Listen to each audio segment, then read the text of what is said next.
Iran और America के बीच तनाव अभी भी जारी है। युद्ध के हालात बने हुए हैं। इस बीच दो बड़े घटनाक्रम सामने आए हैं। पहला घटनाक्रम तो ये है कि अमेरिका के राष्ट्रपति ट्रंप ने एक बड़ा बयान दिया है। उन्होंने कहा है कि ईरान के लिए सबसे अच्छी बात जो इस वक्त हो सकती है वो ये है कि वहां की सत्ता से खामनेई हट जाएं और एक नई शासन व्यवस्था वहां पर स्थापित हो जाए। इसके साथ ही ट्रंप ने यह भी कहा कि पिछले 45-47 सालों से ईरान बातचीत के जरिए हर मुद्दे को टालता आ रहा है। इस दौरान बहुत सारे लोगों की जान गई है, लेकिन मैं इस सारे विवाद को जल्द ही खत्म करने वाला हूं, हमेशा हमेशा के लिए। यानी सीधे तौर पर ट्रंप कह रहे हैं कि जो भी विवाद ईरान और अमेरिका के बीच चल रहा है, खासकर ईरान में सत्ता परिवर्तन को लेकर, उस विवाद का अंत ट्रंप अपने शासनकाल में ही कर देंगे, हमेशा के लिए। तो ट्रंप का पहला बयान पहला घटनाक्रम है। और दूसरा घटनाक्रम यह है कि ट्रंप ने अपने सबसे बड़े युद्धपोत को मिडिल ईस्ट की ओर रवाना कर दिया है। अमेरिका का सबसे बड़ा जंगी बेड़ा एयरक्राफ्ट कैरियर अब मध्य पूर्व की ओर बढ़ रहा है। यानी जंग के हालात और भी ज्यादा बनते जा रहे हैं। युद्ध अब और करीब आ रहा है। तो इन्हीं दोनों घटनाक्रमों पर आज हम बात करने वाले हैं। नमस्कार, मेरा नाम वैभव है और आप देख रहे हैं तर्कश। हमारे साथ इस बातचीत में दो मेहमान जुड़ने वाले हैं जिनका मैं आपसे परिचय करवा देता हूं। हमारे साथ major general JK Bansal sir जुड़ रहे हैं, वो रक्षा विशेषज्ञ हैं। इसके साथ ही group captain UK Devnath sir भी हमारे साथ ज्वाइन कर रहे हैं, वो भी रक्षा विशेषज्ञ हैं। सबसे पहले बंसल सर के पास चलेंगे। बंसल सर, आप ट्रंप के बयान को किस तरह देख रहे हैं और अमेरिका ने जो अपने सबसे बड़े जंगी बेड़े को मध्य पूर्व की ओर रवाना कर दिया है, उसे आप कैसे देख रहे हैं? नमस्कार वैभव जी। देखिए, बयानों का तो मैं नहीं समझता कोई खास विशेष मतलब होता है, या उनको परिप्रेक्ष्य में नहीं लिया जा सकता। उनका कहने का मतलब क्या होता है और वैसे क्या मतलब। उन्होंने बयान दिया है कि जी हाँ, खामनेई जी अपनी कुर्सी छोड़ दें। कोई अपना एक शासक कोई भी वो छोड़ेगा क्या इस तरह से? वो लड़ाई इस बात की है कि वो वहां रहना चाहते हैं, कुर्सी तो छोड़ने का मतलब ही नहीं बनता। तो ऐसा कहने से तो ये तो एक कहने वाली बात है। दूसरा जो आपने कहा कि जो यूएसएस गेराल्ड फोर्ट मूव कर रहा है, वो करीब 2 हफ्ते में वहां पहुंच जाएगा। तो अमेरिका पूरी तैयारी कर रहा है कि अगर कोई अटैक होता है और लड़ाई वो लंबी भी चले, अगर 10-15 दिन 20 दिन की भी, तो उस तरह से के लिए स्थिति मजबूत भी करेगा। और जो एक बात ये भी है कि अभी 19 तारीख, ये 17 फरवरी को एक जो है जनेवा मीटिंग हो रही है। तो उस मीटिंग के अंदर में सेकंड दौर ऑफ मीटिंग है अमेरिका के और ईरान के बीच में, ओमान के थ्रू ही है। उसमें कोई सहमति बन जाए इसके चांसेस कम है। तो मुझे तो लगता है ये जो मीटिंग और बातचीत है, ये सिर्फ एक समय की के लिए है कि दोनों ही तरफ, खासकर अमेरिका जो है, अपने समय की इंतजार कर रहा है और प्रेशर डाल रहा है। पर जहां तक सब कुछ लगता है, तो मुझे लगता है कि इस मंथ के एंड तक, फरवरी के एंड तक, शायद अमेरिका और इसराइल मिलकर अटैक कर देंगे।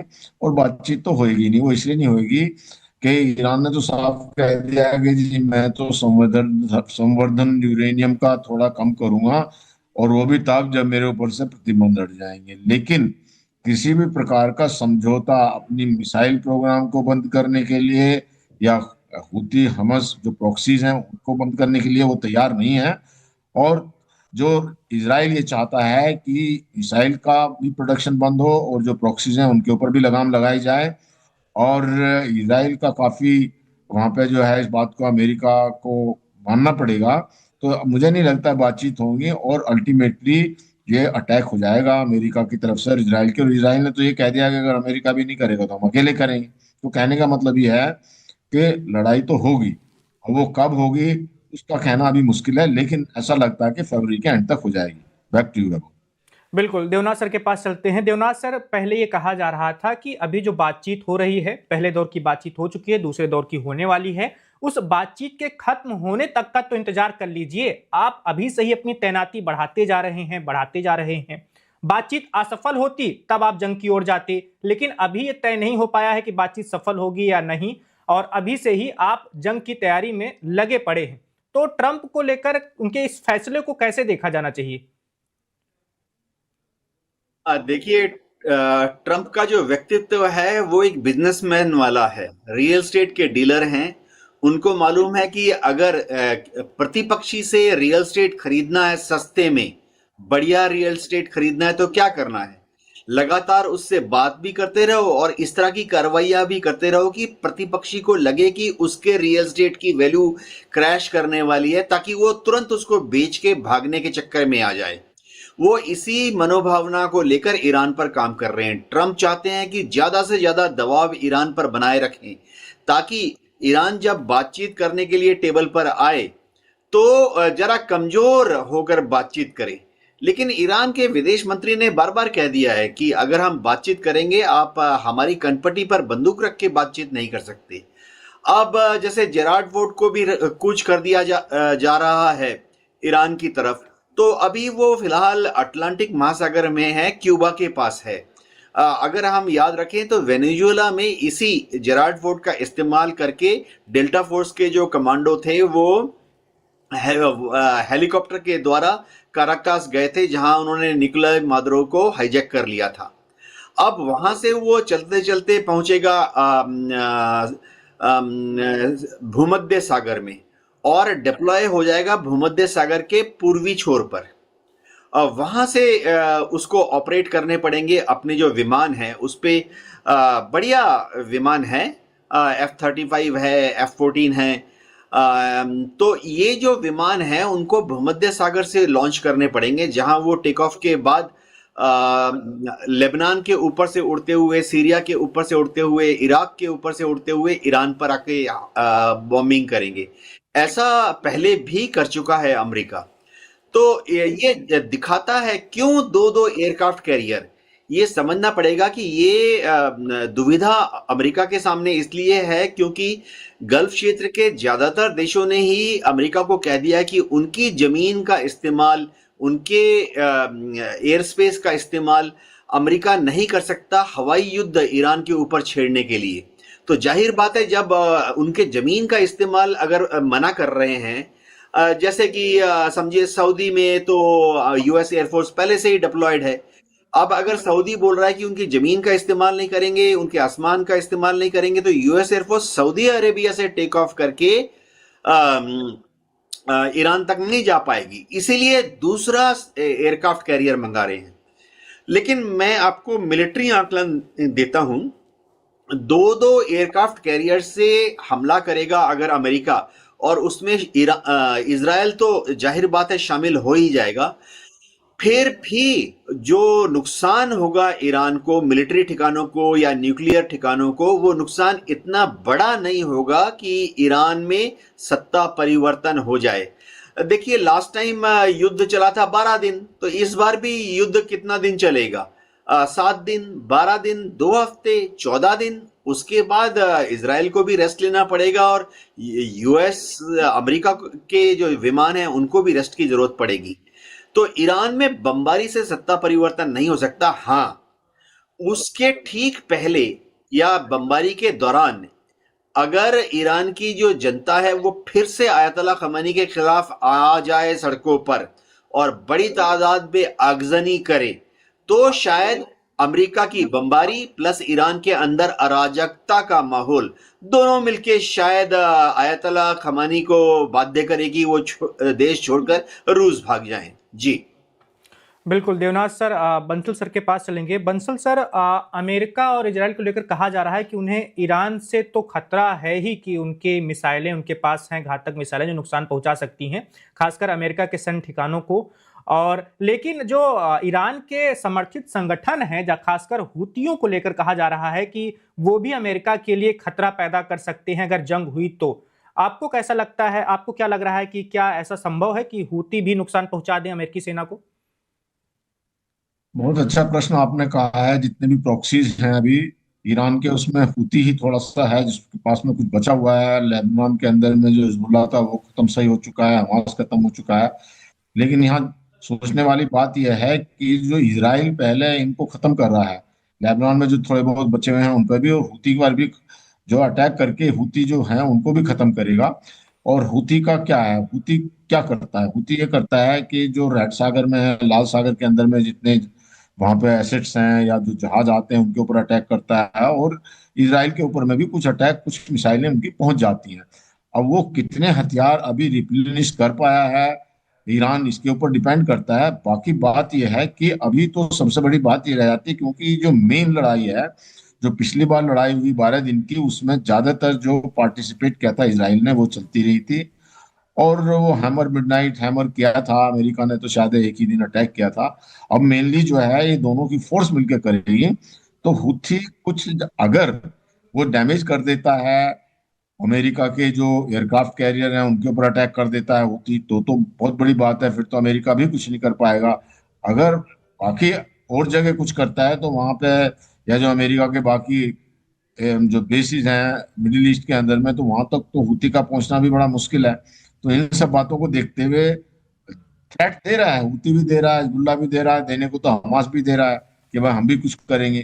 तो ये सब थ्रेट हैं, और ये एक साइकोलॉजिकल वारफेयर है जिसमें सभी अपनी अपनी बातें कह रहे हैं। पर जो मिलिट्री बिल्डअप और जो टेक्नोलॉजी ईरान को खत्म करने के लिए या उस पर बहुत धावा बोलने के लिए अमेरिका और इसराइल के पास है, वो किसी के पास उनके है नहीं। और ईरान के ऊपर अटैक करने से पहले अमेरिका बहुत सोच रहा है, और बहुत अपनी जो पूरी तैयारी करने के बाद ही अटैक करेगा। कोई कच्चा या कोई प्रीएम्प्टिव अटैक नहीं करेगा। इसके साथ साथ वहां पे बीच बीच में जो जो विद्रोह की आग को भी भड़काया जा रहा है, कि वो भी कुछ जो शांत हो जाती है उसको भड़का देते हैं, जिससे कि वहां पे और कमजोरी हो जाए। और जो इस समय इकोनॉमी है जो ईरान की, वो भी बहुत ध्वस्त हो रही है, उसको भी धीरे धीरे कम या खत्म किया जा रहा है। तो इन सबको देखते हुए जितना समय बीतेगा तो ईरान कमजोर भी होगा और मजबूत भी होगा। मजबूत किस लिए होगा? वो इसलिए कि जो उनको बाहर से हथियार मिलते हैं, चाहे चाइना से ले लीजिए, रशिया से ले लीजिए, या साउथ नॉर्थ कोरिया से ले लीजिए, जो किम जोंग से, तो वो वैगनर आर्मी वहां पहुंचेगी। तो ये एक जो बड़ा दोनों तरफ से बिल्डअप हो रहा है। अब कौन को ज्यादा कर सकता है? अब दो बातें हैं, कितनी ज्यादा कमजोर हो रही है, किसका बिल्डअप ज्यादा हो रहा है, इन सब बातों को देखते हुए अल्टीमेटली ये सब डिपेंड करेगा। और कई बार ये भी कहा जाता है कि हम, हो सकता है ईरान कोई प्रीएम्प्टिव अटैक कर दे डिफेंस के लिए, अपने डिफेंस में। उसकी पॉसिबिलिटी कम है, क्योंकि अगर ऐसा ईरान नहीं करेगा, ईरान को जो है वो तभी जवाब ही देगा वो। और जवाब देने में भी अगर विध्वंस मचा देता है पहले इसराइल और अमेरिका, और अटैक बहुत जबरदस्त हो जाता है और उनको रेस्पॉन्ड का मौका ही नहीं मिले, और जिसकी वो खासकर तैयारी इसी तरह से कर रहे हैं, तो फिर ईरान कुछ नहीं कर पाएगा। और फिर तो सभी कुछ जो है उनका, अब की बार सिर्फ न्यूक्लियर ठिकाने नहीं है, उनकी मिसाइल को ध्वस्त करना है।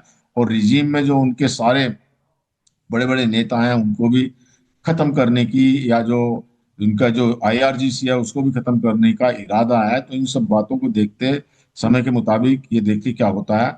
अभी जो थोड़ा और समय लगेगा पोजीशन के, और यू नेवर नो, कुछ भी पता नहीं है। कोई बातचीत अभी चल रही है, कुछ नहीं है, हो सकता कभी भी अटैक हो बिल्कुल जाए, आज हो जाए, कल हो जाए, कभी भी हो सकता है। जी बिल्कुल, देवनाथ सर के पास चलते हैं। देवनाथ सर, अभी कुछ देर पहले आप बता रहे थे कि जब जंग होगी तो रुकना ही पड़ेगा 10, 12, 15, 20 दिनों के कुछ बाद। आवाज ठीक नहीं आ रही है इस जो है, और बीच बीच में डिस्टरबेंस आ रहा है आपके स्टूडियो से। जी ओके सर, मैं देखता हूँ। देवनाथ सर, आप सुन पा रहे हैं? देवनाथ सर? हाँ जी, हाँ, मैं आपको सुन पा रहा हूँ। सर, अभी कुछ देर पहले आप बता रहे थे कि हो सकता है कि जंग शुरू हो तो 10, 12, 15 दिनों तक चले, उसके बाद रुकना ही पड़ेगा इजराइल को, अमेरिका को। और सर, इसमें दूसरी संभावना क्या नहीं हो सकती? जब यूक्रेन के ऊपर रूस ने हमला किया था, तब कहा जा रहा था कि रूस के पास इतनी सैन्य ताकत है कि वो 15-20 दिनों के अंदर यूक्रेन पर कब्जा कर लेगा, युद्ध समाप्त हो जाएगा, या बहुत ज्यादा खिंच जाए तो 2-3 महीने तक खिंच सकता है। लेकिन अभी भी रूस और यूक्रेन का युद्ध चल रहा है। क्या इसकी संभावना नहीं बन सकती कि ईरान को पीछे से किसी अन्य बड़े देश से मदद मिलती रहे, सैन्य मदद मिलती रहे? ये और आवाज क्लियर नहीं आ रही है, आवाज बहुत डिस्टर्ब हो रहा है। बिल्कुल बंसल सर, मैं अपनी टीम से बोलता हूं सही करने के लिए। तो देवनाथ सर, आपने सवाल सुन लिया है? हाँ वैभव जी, देखिए, किसी भी युद्ध को लंबा समय तक चलाने के लिए 3 चीजें चाहिए होती हैं। एक तो वेपन प्लेटफॉर्म चाहिए होते हैं, यानी हवाई जहाज होने चाहिए, टैंक होने चाहिए, मिसाइल के लॉन्चर होने चाहिए। उसके बाद बहादुर जवान और अफसर होने चाहिए।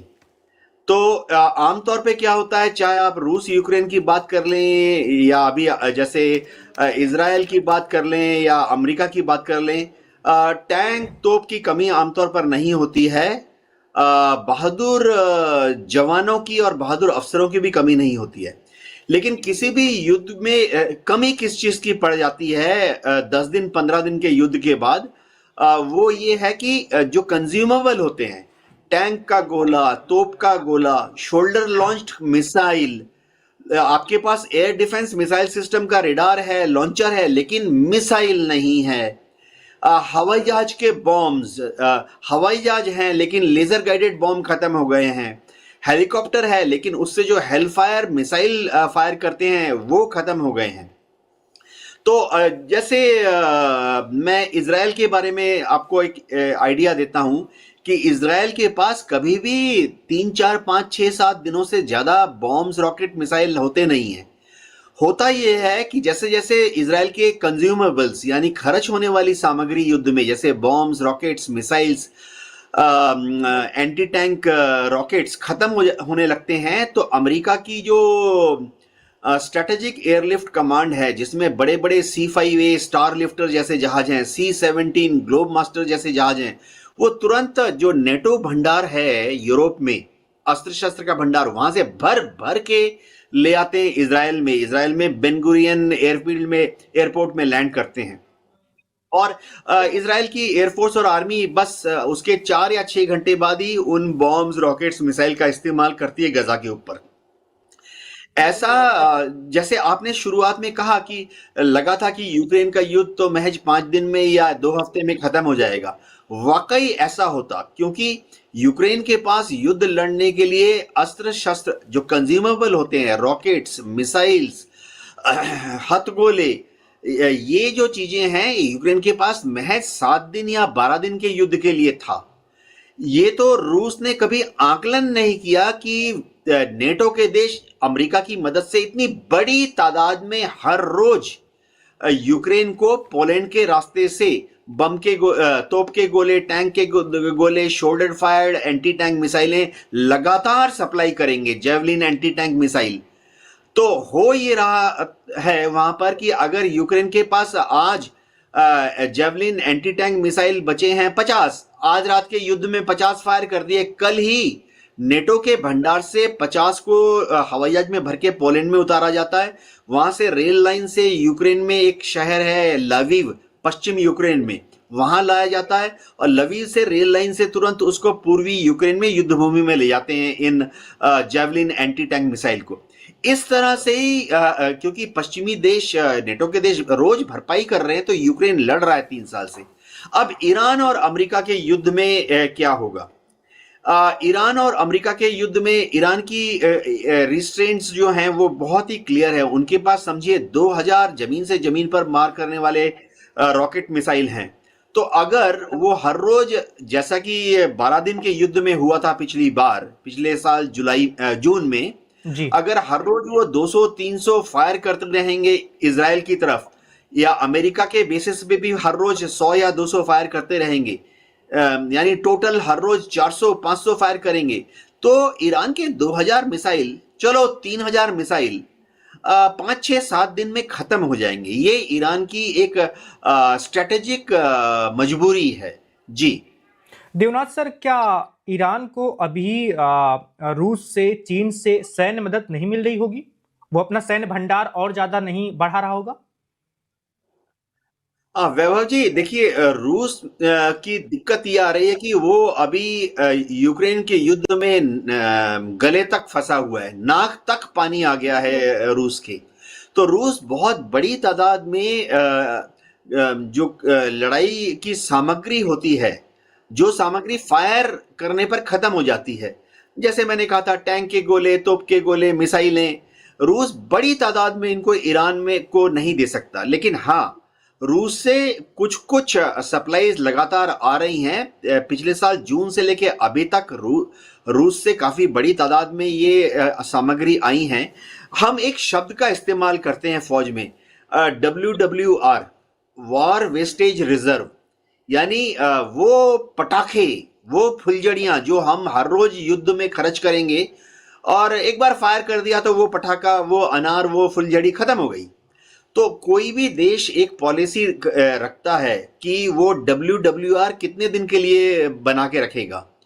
तो आमतौर पे दुनिया के ज्यादातर देश, जैसे भारत का एग्जांपल दे देता हूं, सीक्रेट नहीं है, हम 40 दिन का WWR मेंटेन करते हैं। यानी भयंकर युद्ध हुआ चीन के साथ, भयंकर युद्ध हुआ पाकिस्तान के साथ, तो हमारे पास 40 दिन का अस्त्र शस्त्र भंडारण रहता है। जी बिल्कुल। आप बंसल सर के पास चलते हैं। बंसल सर, अब आप सुन पा रहे हैं? नहीं, वो आपका बहुत डिस्टरबेंस है, बीच बीच में आपके स्टूडियो के वो सभी लोग उसमें नजर आते हैं और डिस्टरबेंस बहुत हो रहा है। जी बिल्कुल सर, मैंने टीम से बोल दिया सर, सही हो रहा है। आपसे भी सर मेरा दोबारा ही सवाल का जवाब आपसे भी देखिए, लूंगा जो आवाज देवनाथ आ सर रही है से। बीच में आपके जो बाकी बिल्कुल स्टाफ सर, की। जी मुझे टीम के द्वारा बोला जा रहा है सर कि आप दोबारा ज्वाइन कीजिए, हो सकता है तब सही हो जाए। देवनाथ सर, आपसे भी मैं आगे का सवाल का जवाब लेता हूं।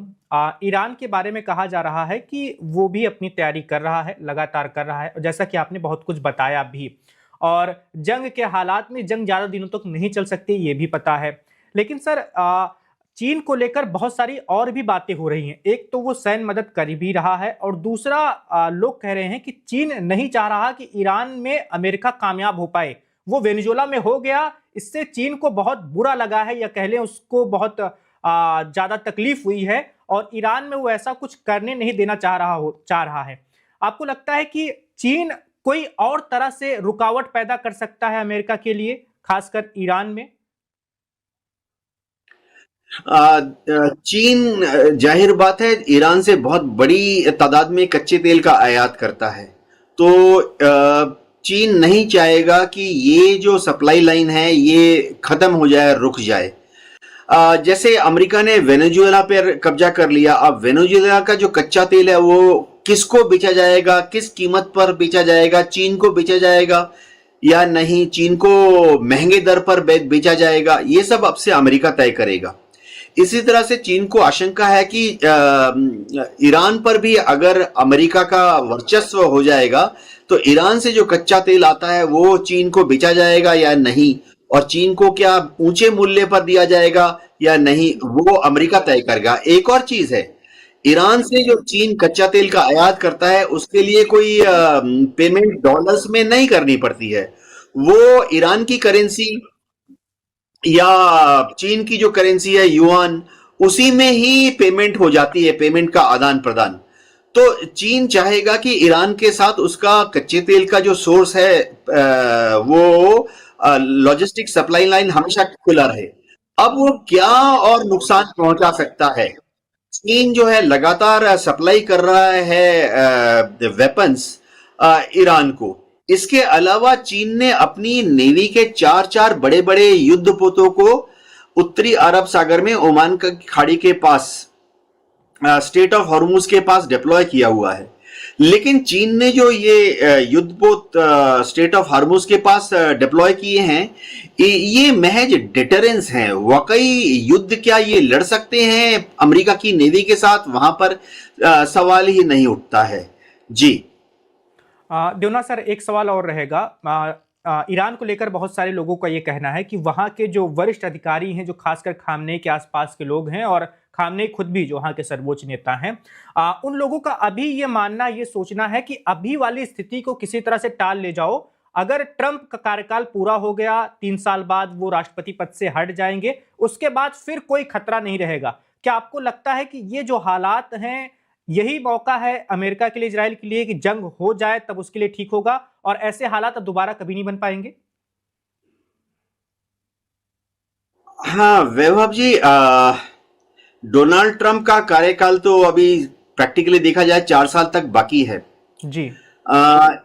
देखिए, वहां पर राष्ट्रपति कोई भी हो जाए, वो हमेशा ईरान के ऊपर दबाव बना के रखेंगे। लेकिन 1917 बहुत सारे लोगों का, विदेश मामलों के जो जानकार, उनका कहना है कि डेमोक्रेटिक पार्टी अगर सत्ता में रहेगी तो हो सकता है थोड़ा नरमी बरते वो ईरान को लेकर। हाँ, इसमें सत्यता है। देखिए, जब तक जो बाइडेन थे उन्होंने कभी भी ईरान के ऊपर खुलेआम हमला करने की धमकी नहीं दी।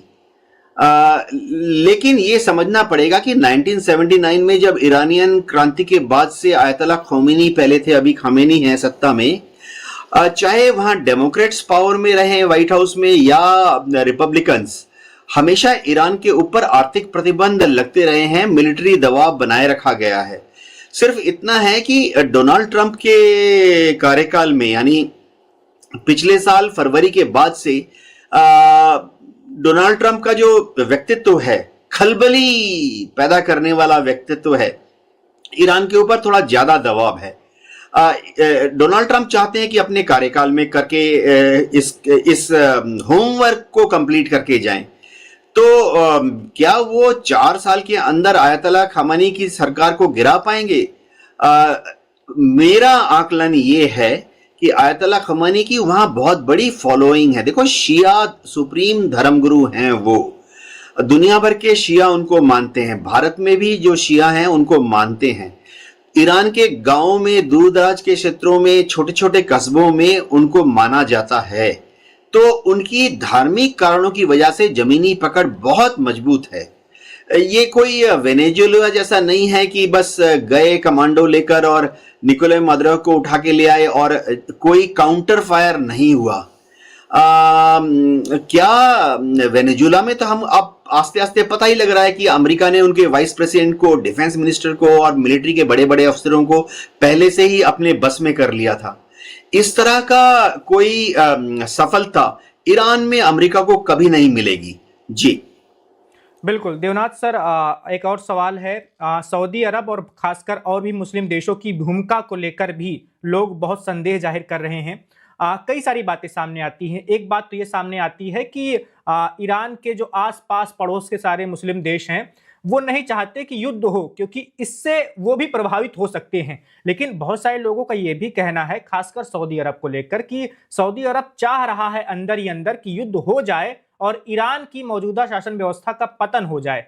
आपको सऊदी अरब की भूमिका लग कैसे रही है? वो तो अमेरिका का बहुत करीबी है, व्हाइट हाउस में सुनी भी जाती होगी। सऊदी अरब के जो राजकुमार हैं, वहां के जो राजा हैं, किंग हैं, वो कैसी सलाह दे रहे होंगे इस वक्त व्हाइट हाउस के अधिकारियों को, खासकर ट्रंप को? हाँ, इसमें कोई शक नहीं है कि द्वितीय विश्व युद्ध के बाद से ही सऊदी अरब जो है अमेरिका के निकट रहा है, क्योंकि अमेरिका ने 50 के 60 के दशक में, यानी कोल्ड वॉर के समय से ही सऊदी के किंग को और अभी वहां प्रिंस हैं मोहम्मद बिन सुल्तान, उनको भरोसा दिया हुआ है कि तुम राज करो, अमेरिका तुम्हारे पीछे है। देखिए, इन सब देशों में, पश्चिम एशिया के देशों में सऊदी अरेबिया भी उसमें इंक्लूडेड है, डेमोक्रेसी कहीं पर नहीं है। कहीं पे किंग है, कहीं पे प्रिंस है, कहीं पे शाह है, कहीं पे अमीर है। इन सब लोगों ने अपने जनता को उभरने नहीं दिया। जनता जो है खुलेआम सरकार के बारे में कुछ बोल नहीं सकती है। तो इन सबको डर है कि जनता किसी भी दिन विद्रोह कर सकती है। खास तौर से अगर जनता को लगे कि उनके शासक ने ईरान के खिलाफ युद्ध में अमेरिका का साथ दिया है, तो जनता विद्रोह भी कर सकती है। ऐसा पहले हो चुका है। तो सऊदी अरेबिया जो है फिलहाल खुलकर अपनी जनता को नाराज करना नहीं चाहेगा। दूसरी चीज है कि सऊदी अरेबिया भले ही सुन्नी मुल्क हो, लेकिन फिर भी वह दुनिया भर के जो दुनिया भर में, देखिए, ईरान तो एक शिया मुल्क है और दुनिया के जो 56 मुस्लिम देश हैं उनमें से काफी बड़ी तादाद में ऐसे मुस्लिम देश हैं जहां शिया की तादाद काफी ज्यादा है। जैसे भारत में भी आप श्रीनगर चले जाइए, लखनऊ चले जाइए, हैदराबाद चले जाइए, दिल्ली में आप देख लीजिए, बड़ी तादाद में शिया रहते हैं। सऊदी अरेबिया दुनिया भर के शिया को भी नाराज नहीं करना चाहेगा। हाँ, ये हो सकता है कि सऊदी अरेबिया मुंह बंद रखे और पृष्ठभूमि से अमेरिका को कहे कि हुजूर आप जो मर्जी कर लीजिए, हम रोकेंगे नहीं, हमें मत फंसाइए, लेकिन हम आपको रोकेंगे नहीं। जी वैभव। बिल्कुल देवनाथ सर, एक आखिरी सवाल होगा इस बातचीत का आपसे ही। मान लीजिए जंग होती है, तो इस जंग में कौन कौन सी वो आवाजें होंगी, कौन कौन से देश होंगे जो खुलकर अमेरिका के खिलाफ बोल सकते हैं या वो अपना विरोध दर्ज करवाएंगे? वह ईरान के ऊपर अगर हमला होता है तो कोई भी देश इजराइल को छोड़कर अमेरिका के सहयोग में नहीं आएगा, खुल के कोई भी नहीं आएगा। हाँ, यूरोप के कुछ देश हैं, पश्चिमी देश, जो कि डेमोक्रेटिक सिद्धांत फॉलो करते हैं। उनको लगता है कि ईरान में ह्यूमन राइट्स का वायलेशन हुआ है, तो ईरान की वो निंदा करते हैं, कड़ी निंदा करते हैं। लेकिन कोई भी यूरोप का देश इस युद्ध में अमेरिका के साथ नहीं है। अच्छा, विरोध करने वाले काफी सारे देश हैं। जाहिर बात है, दुनिया में जितने भी 56-57 मुस्लिम देश हैं, सब जगह अमेरिका जब ईरान पर हमला करेगा तो उसका विरोध होगा। विरोध करने के लिए कुछ पश्चिम एशिया के देश भी विरोध कर रहे हैं। जैसे मैंने कहा, क्योंकि उनको ये डर है कि उनके यहाँ पे आम जनता नाराज ना हो जाए और अपने जो शासक हैं उनको सत्ता परिवर्तन विद्रोह ना कर दें। तीसरी बात है कि पश्चिम एशिया के देशों को मालूम है कि अगर युद्ध हुआ तो युद्ध में उनका बम उनके यहाँ पे भी गिर सकते हैं, रॉकेट उनके यहाँ भी गिर सकते हैं। ईरान ने कहा है, तो इराक को, कुवैत को, कतार को, सबको डर है कि ईरान ने अमेरिकन बेसिस पे जो रॉकेट्स और मिसाइल्स दागी, उनसे उनके इंफ्रास्ट्रक्चर को नुकसान हो सकता है। तो खुलकर अमेरिका के समर्थन में इजराइल के विरुद्ध, इजराइल के अलावा कोई नहीं आएगा। विरोध करने वाले काफी होंगे। डेफिनेटली यूनाइटेड नेशन में फिर से रूस और चीन खुलकर प्रस्ताव लाएंगे अमेरिका के विरोध में। जी देवनाथ सर, ये विरोध जो होगा वो शब्दों का ही होगा, कोई सैन्य विरोध तो कर नहीं पाएगा अमेरिका का अगर युद्ध हुआ तो? जी हाँ, चीन देखिए बहुत दूर है, तो चीन किसी भी हालत में अपनी आर्मी, नेवी, एयरफोर्स को सिग्निफिकेंट मात्रा में, यानी युद्ध बदल सके उतनी बड़ी मात्रा में ईरान तक नहीं पहुंचा सकता। दूसरी बात है, शी जिनपिंग अपने ध्येय में बहुत क्लियर हैं कि उनका ध्येय फिलहाल जो है 100% केंद्रित होना चाहिए ताइवान के एकीकरण के लिए। तो वो अपनी जो नेशनल पावर है, नेशनल रिसोर्सेज हैं, उसको ईरान की तरफ डिसिपेट नहीं करेंगे, खर्च नहीं करेंगे। जहां तक रूस की बात है, रूस छोटे मोटे हेल्प देता रहेगा, लेकिन रूस के पास खुद ही हथियारों की कमी पड़ रही है यूक्रेन का युद्ध लड़ने के लिए, जो हम रोज के एनालिसिस के बाद में देख ही रहे हैं कि रूस की फौज भी कोई बहुत ज्यादा सक्सेसफुल नहीं हो रही है युद्ध भूमि में, क्योंकि रूस की फौज के पास भी हथियारों की कमी पड़ रही है, तो वो ईरान को ज्यादा कुछ भेज नहीं पाएगा। जी बिल्कुल देवनाथ सर, आपका बहुत धन्यवाद वन इंडिया के साथ जुड़ने के लिए और महत्वपूर्ण बातें साझा करने के लिए ईरान और अमेरिका के बीच जारी तनाव को लेकर।